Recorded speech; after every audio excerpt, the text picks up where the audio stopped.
Yeah, verse number 8 is not in any shape or form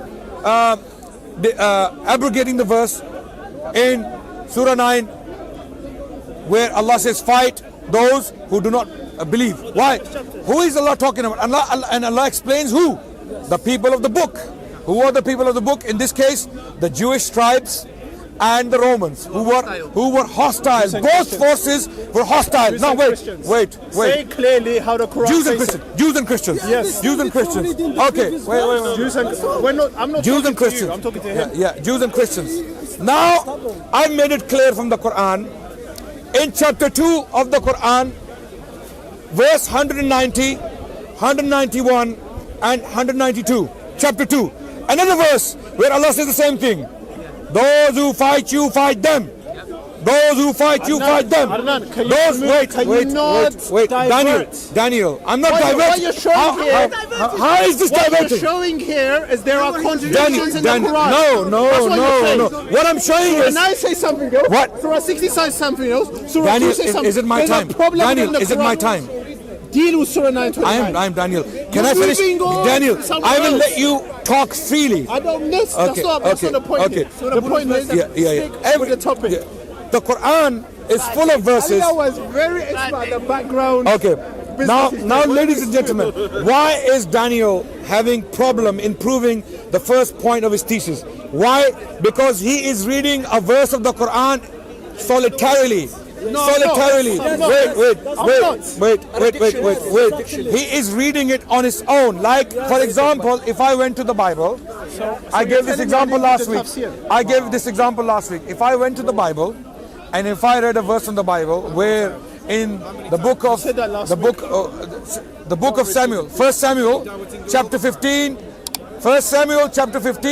where God commands the Israelites to go into the city of Amalekites, kill men, women, children, suckling infants, and kill camels and donkeys. Kill everything that's alive. In the Bible, the book of 1 Samuel, chapter 15, verse 3. Now, if I was to read that verse solitarily and come to the Christians and say, you are a bunch of barbarians, right? You believe in this. This is a book you believe in. This is a book. This is a book you believe in, and for that reason, what would Daniel do in that case? Daniel will say, Daniel will do two things. Daniel will call me a liar. And at the same time, he will explain. No. We don't believe in that anymore. That's the old covenant. Now we have the new covenant. Okay. Are you saying I only read Surah 929? Is that what you're saying? No. Yes. So I didn't give no Tafsir ibn Kathir. I didn't give no Sahih al-Bukhari. That's what you're saying. It doesn't support anything. Doesn't support you. None of these things support you. So when Muhammad talks about jizya, I'm talking. When Muhammad talks about jizya, Now coming to jizya. Now it is clear that the first thesis of Daniel has been dismantled. I'm not going to spend more time on that, right? It has been dismantled. You want to stay on it? Whenever he says you want to stay on it? Yeah. Okay. So we need to summarize. We need to summarize the discussion. No, talk about jizya. You said you're going to respond, isn't it? With regards Muhammad said about jizya. With regards to jizya, it is very clear in the verse that jizya is being charged. Sorry. To those, can you move a little bit to the right, please? Jizya is being charged to those who are mentioned in the verse, the people of the book. Okay. Now, jizya this verse mentions the word saghirun, which means they are subdued. They are completely subdued politically, militarily, you name it. They're subdued. They do not have the ability to fight you or threaten you to kill you again. So wherever the Jews and Christians are, first of all, those Jews and Christians who lived with the Muslims after these verses were revealed. How many years did Jews and Christians live with Muslims is the question.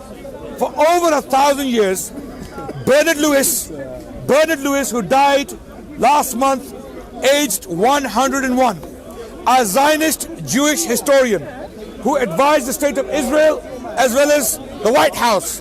He wrote a book He wrote a book titled, I know it hurts. Please. It hurts. Jizya. Jizya is coming to Jizya. I'm coming to Jizya. Go to it straight away. Even the Muslims are sleeping. Okay. Go to it straight away, please. Bernard Lewis in this book. Bernard Lewis. Yes, check it. Bernard Lewis has got to do with the jizya. Yeah, I'll tell you why. Bernard Lewis states in this book, titled The Jews of Islam, he states, for over 1,000 years, most of the planet's Jews, they lived under the Muslims. They lived under the Muslims willingly. When they were persecuted by the Christians, they ran towards the Muslim lands. They lived under the Ottomans, they lived under the Ayyubids, and in the early period they lived under the Umayyads, and the Abbasids. Now the question is, if we follow Daniel's understanding of the Jizya verses, that they are to be humiliated. Now the question is, Daniel keeps claiming humiliation. That's what Muhammad said. Okay. That's what your prophet said. Okay, fine. Let's respond to it. Let's see. I'm giving you the sources. Let's see. Okay. Sahih al-Bukhari. Put it out in the Arabic language. Sahih al-Bukhari. Humiliation is an English word, right? 55. Okay, yeah. Chapter 88. What is the hadith number in Sahih Bukhari? No, when you write Sahih al-Bukhari, yeah. book 55, chapter 88, it will come out. Oh, we'll come I just want you to deal with that. Yeah, of course we'll deal with it. So the question is now, how do you humiliate someone who has been appointed a prime minister? Let me explain. If Jews are to be humiliated by Muslims, according to Daniel's understanding, my question is, how do we humiliate a prime minister after appointing him as a prime minister? What am I talking about? I'm talking about Abdurrahman III, the most powerful king in Western Europe in the 10th century, governing the Umayyad Empire of Spain, when he was governing in Spain, right? And he was Umayyad, and he was governing by Sharia. He was governing by the Islamic law. And guess who was the prime minister of the state? Who was the prime minister? The prime minister was a Jewish man called Hasdai. This is called critical study. What is he saying? He's Yeah, you don't know anything. Okay. No. You just move to the right, please, and just stay there, please. Okay. The camera's right on my face. Okay, sorry. Thank you. Wait. My question is now, let's assume Daniel is right. Can you let me do it, brother? Yeah. Let's assume Daniel is correct. That Muslims, the first thesis is out of the question. It has been dealt with, the first point. Now the second point, he's making that we are to humiliate the Jews and Christians. Let's assume. Okay. Let's assume you're right. No, can you take Let's it assume out? Let's assume you're right. I'm helping you.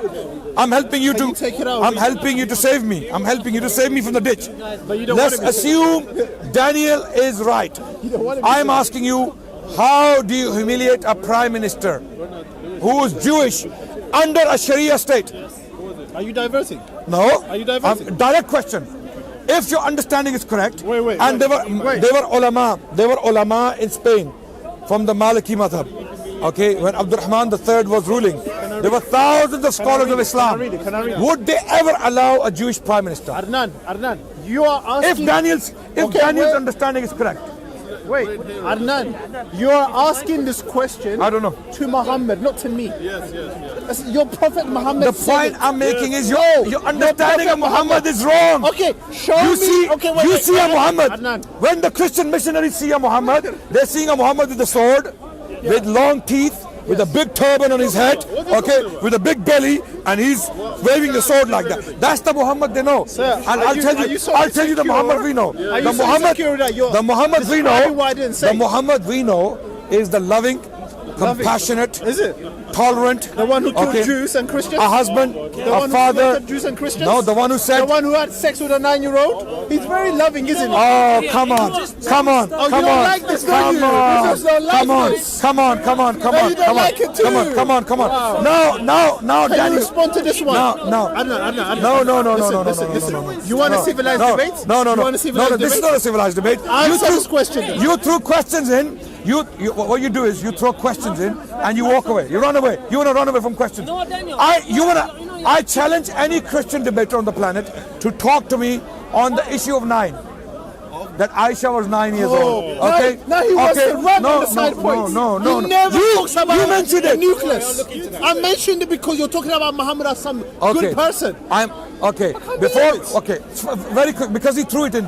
He mentioned it, so it needs to be addressed for the audience, right? He mentioned this. Oh my God, Muhammad had a 9-year-old wife. Oh my God. Oh my God. Oh my God. Now I want to ask a question now. Daniel, where do you come from, Daniel? Justifying it. Where do you come from originally? I'm not going to answer that Daniel, question. Daniel. You're diverting. No, Daniel. I'm not going to pay with your diversion. Daniel, where do you come from originally? Jizya. Daniel, Jizya. Daniel. Humiliation. Don't mention these things then. Humiliation. If you don't have the guts to handle them. Listen. Daniel, where do you come from? You're the one mentioning Daniel, where do you come from? Originally, where do you come from? Where do you come from? Ethiopian? What does that got to do with Jizya? Ethiopian. What does that got to do with Jizya? Eritrea. What does that got to do with Jizya? I'll tell you why. I'll tell you what. Okay.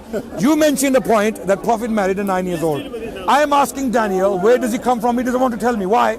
Why do you think? Because he's from I want to Africa. stick with the topic. Because Daniel is from Africa. I want to be honest and stick with the topic. If we argue. Because you jumped. That's why I talked about it. Daniel, you raised a point. I want to address it.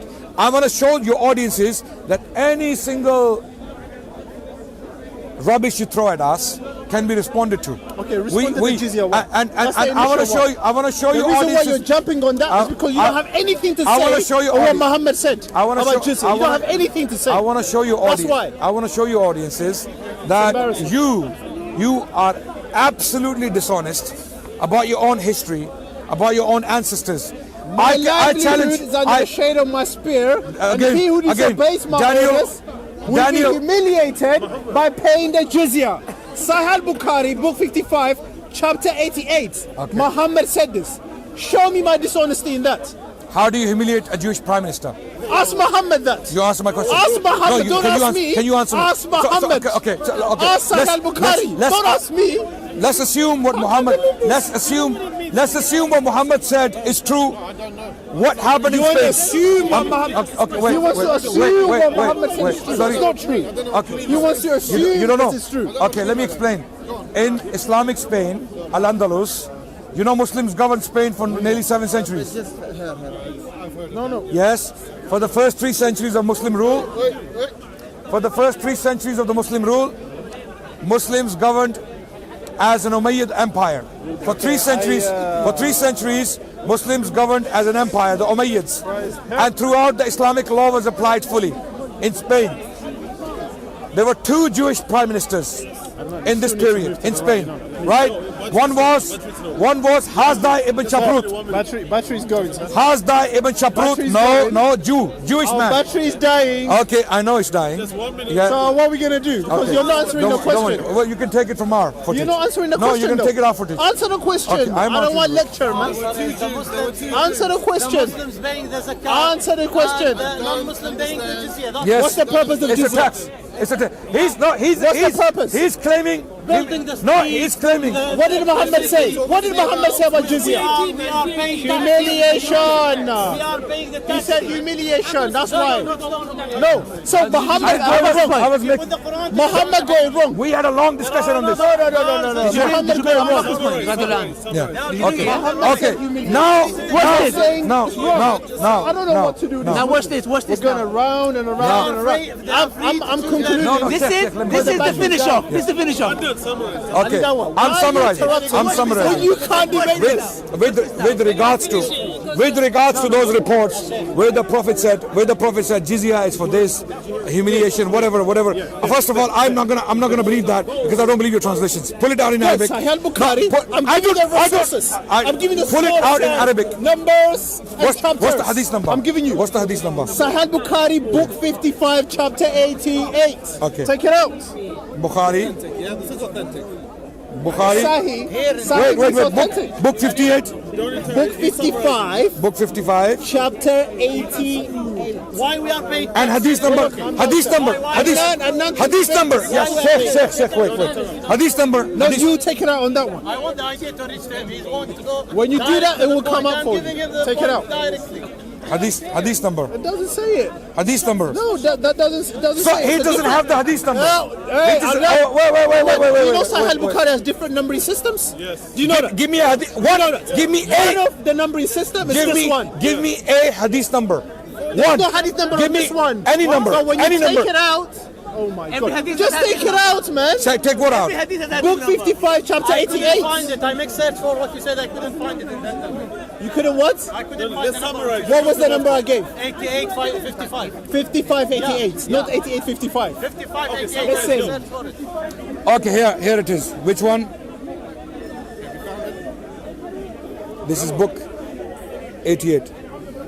Okay. That's apostates. Yeah, I don't know. What are you going to find? I put Can you go back? Can you I go put back? chapter Can you go back? chapter Okay, go.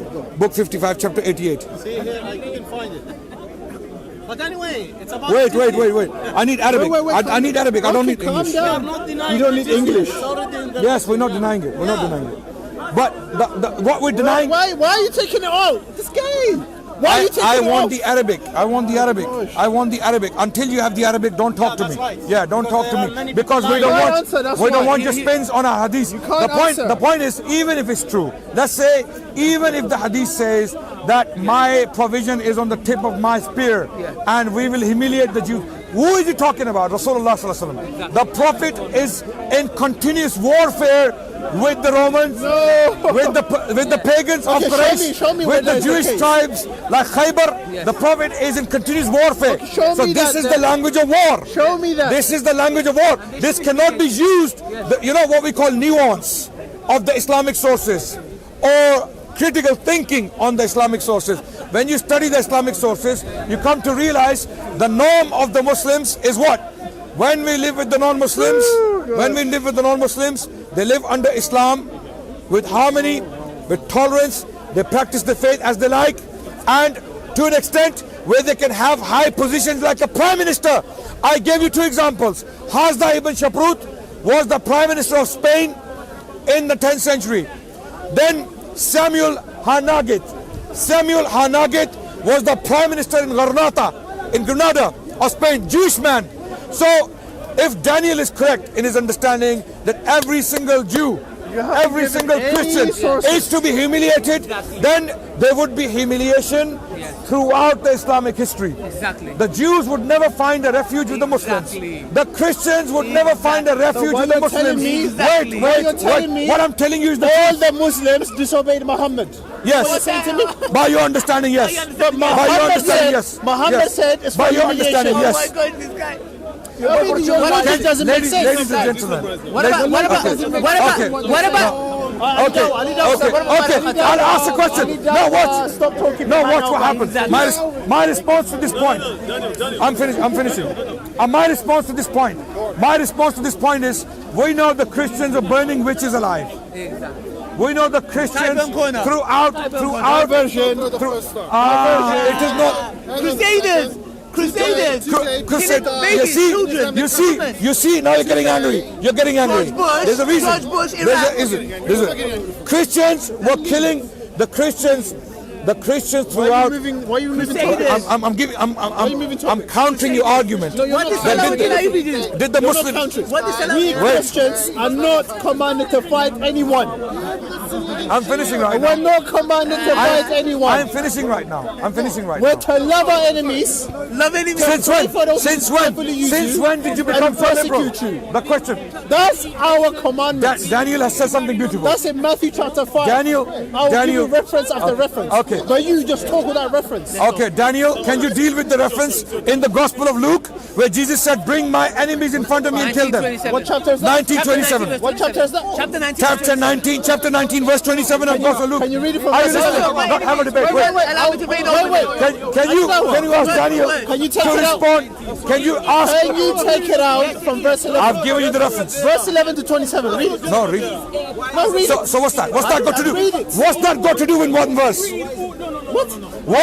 I'm giving the context. Thank you. He wants to give the context. So I am giving He you wants to give the context. So I'm not giving you context with your Islamic sources? No, you're not. So You're a I'm liar. giving you tafsir. You're a liar. I'm giving you hadith. I'm giving you Quran. That's what you're saying. Listen. You know what? Let the audience decide on that. Let the audience decide. So the bottom line is, I'm summarizing. I'm summarizing, Saeed. Here is an example. Here's an example, ladies and gentlemen. Summarize there on the side. Oh, we can move on the side, no problem. To be courteous to Christians, we'll move on the side, no problem. Okay, yeah, no problem. Thank you. But this is clear. This is clear that Christian missionaries are not only ignorant, they are dishonest. They are dishonest. When you give them the context, they don't want to know. And when you corner them with one of the arguments. Okay, can you before you read Sahih al-Bukhari, I have a request. Can you now tell us why did Jesus say, "Bring my enemies in front of me and kill them"?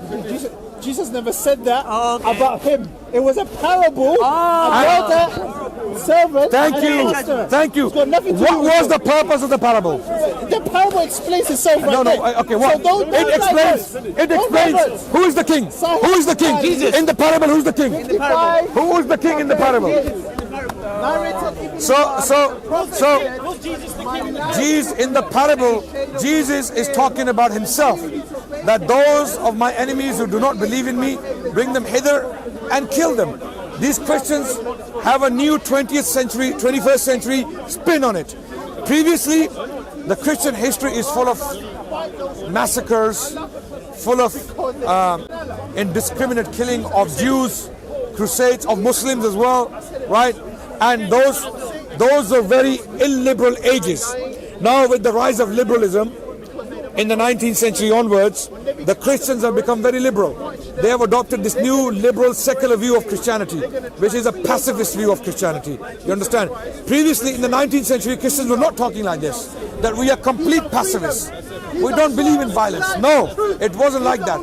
Christians did believe in violence and they perpetuated violence throughout the planet, right? What about Muslims? Did Muslims do violence? Yes, of course. When they were attacked. In some cases when they were not attacked. Okay, Muslim empire has many bad examples we can give. But what was the norm? What was the Muslim policy towards Jews and Christians?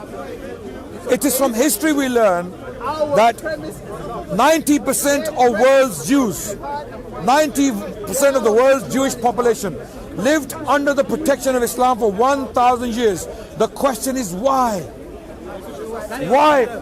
Why would Jews choose Muslims over Christians? Bernard Lewis answers the question.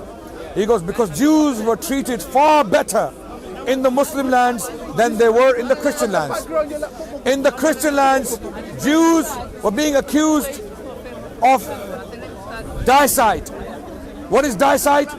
Dicide is killing of God, the murder of God. Because Jews were accused of killing Jesus Christ. Who is Jesus Christ? He's God.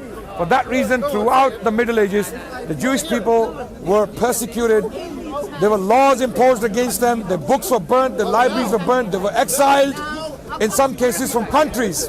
In the 13th century, King Edward I exiled the entire Jewish population. Soon after, King Philip of France exiled the entire Jewish population. The question is, where did they go? They went to the Muslim lands in Spain. And when the Catholics took Spain in 1490s, or when the process of Reconquista started, when the Catholics started to come from the north, taking land from the Muslims in Spain, the Jews kept moving downwards. They kept moving southwards with the Muslims. And then when the entire peninsula was occupied by King Ferdinand and Isabella in the late 15th century, those Jews who could migrate, they migrated to Morocco. And those who could not, in the next century, throughout the 16th century, there was a process of Christianization. The Inquisition, the Spanish Inquisition kicked in, and this Inquisition forced the Muslims, who were known as Moriscos, and the Jews, they were forced to either die or accept Christianity. And that's why you do not find any Muslims from that period in Spain. The Muslims we have today in Spain, they are immigrants. They came into Spain in the 20th century. Before the 20th century, no sign of Muslims. Completely wiped out. Right? Did the Muslims do this to any race, any people, any religion?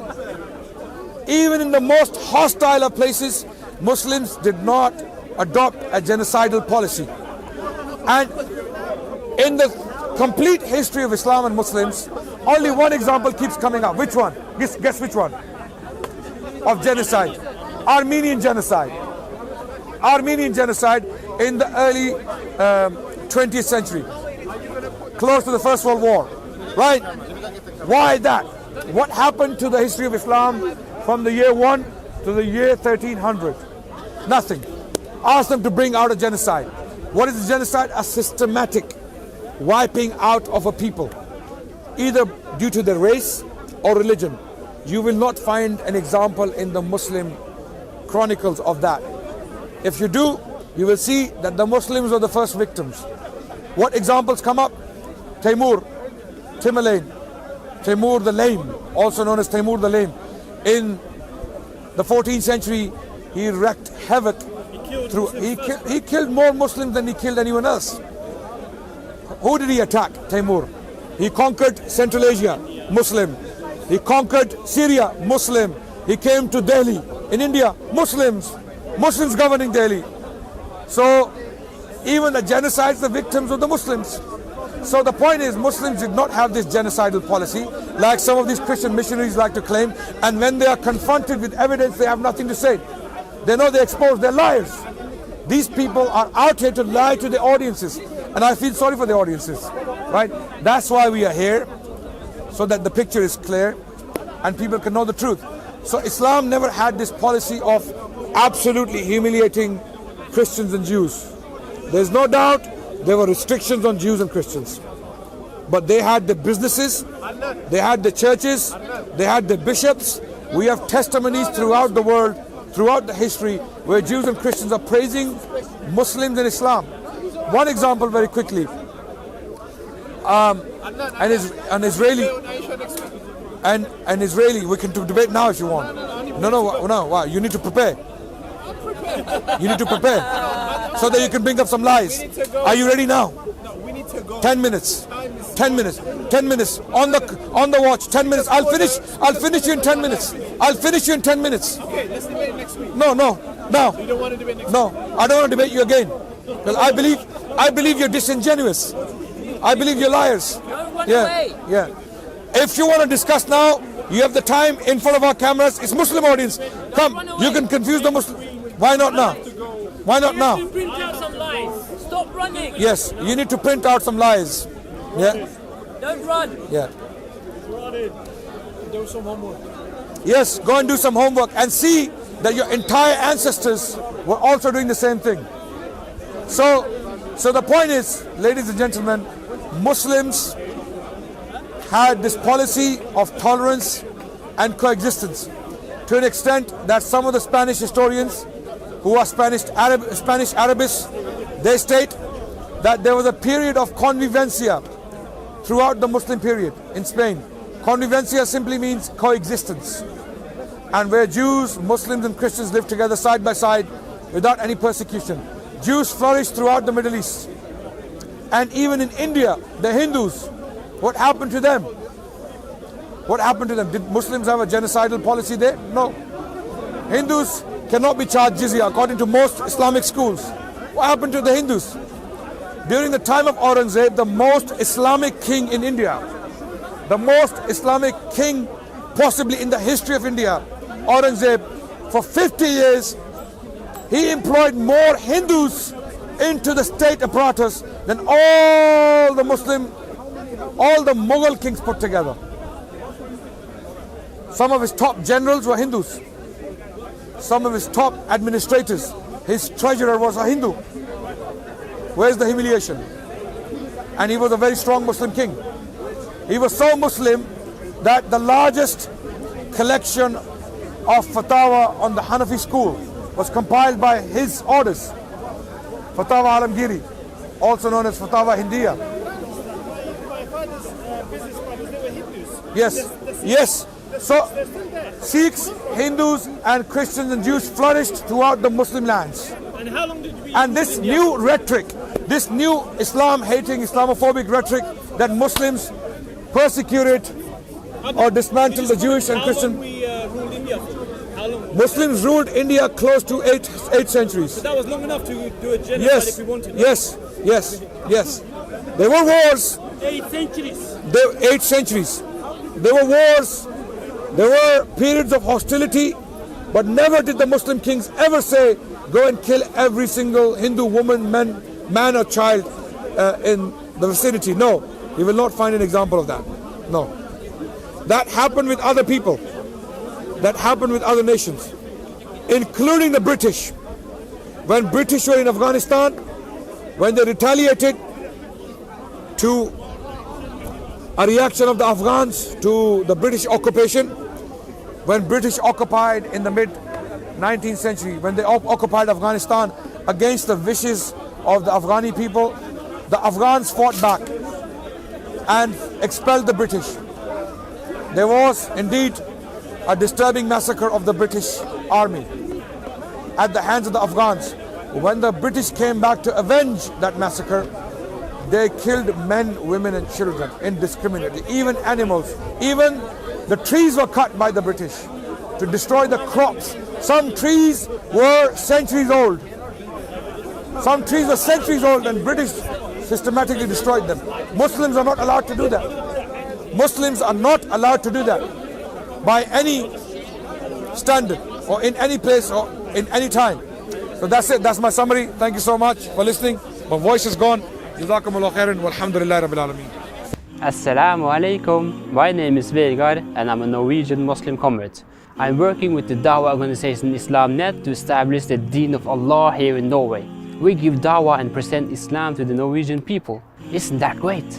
To be more efficient in our Dawah, we are establishing a first of its kind Masjid and Dawah Center, where we will have Islamic programs, classes, lectures and education for non-Muslims.